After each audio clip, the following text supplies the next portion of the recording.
Good evening, guys. My name is Sarah, and today I'm going to be talking about something that, as a college student and young adult, I see every day: vaping. The recent vaping-related deaths have led to concerns over the safety of vaping and questioning of the advantages and disadvantages of the practice.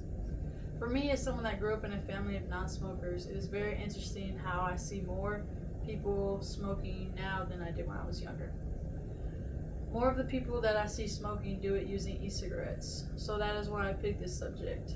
In my speech, I'll be talking about advantages and disadvantages of e-cigarette use, what is really happening with the deaths of e-cigarettes, and some of the recommendations created due to the recent deaths.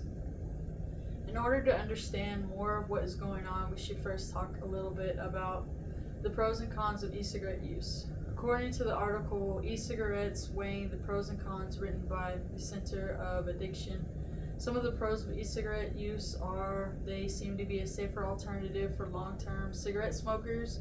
They do not contain tobacco or many of the other toxins. They appear to be less risky for smokers who have mild to moderate cases of asthma. On the other hand, some of the cons are they contain nicotine, a highly addictive drug. Their aerosols include additives, heavy metals, ultrafine particles, and other toxins. They do not reliably reduce smoking or leading to smoking cessations. They are relatively new products with limited long-term data of their health and safety effects. Now that we have some of the basic information on e-cigarettes, we talk more about the recent deaths. According to the CDC, 12 deaths have been recorded in 26 states related to e-cigarette use. All patients have reported history of using e-cigarettes or vaping products. Most of them reported history of using THC-containing products. Patients in these investigations have reported similar symptoms. Some patients have reported that their symptoms developed over a few days, and while others reported that their symptoms developed over several weeks. Finally, this is the list of recommendations given by the CDC.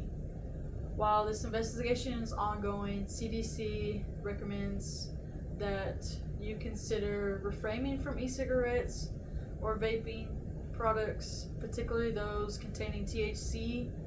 See a healthcare provider right away if you have symptoms like those mentioned before. If you are an adult who uses e-cigarettes because you have quit smoking, do not return to smoking cigarettes.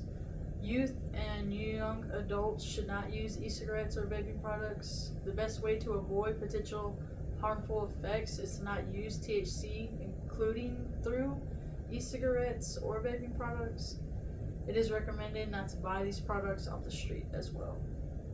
As many of you can tell by this speech, yes, people are dying because of vaping, but only when THC is used, which seems to be the really important piece missing from this information.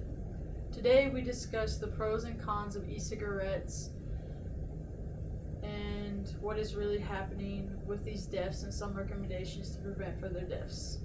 As young adults, deaths by vaping seem to be a new threat that is affecting our demographic, and having those information about what is really happening is very important. I hope that this information I provided can give you more conscience of vaping use, and maybe even share this information with others so we can prevent more deaths from happening. Thank you.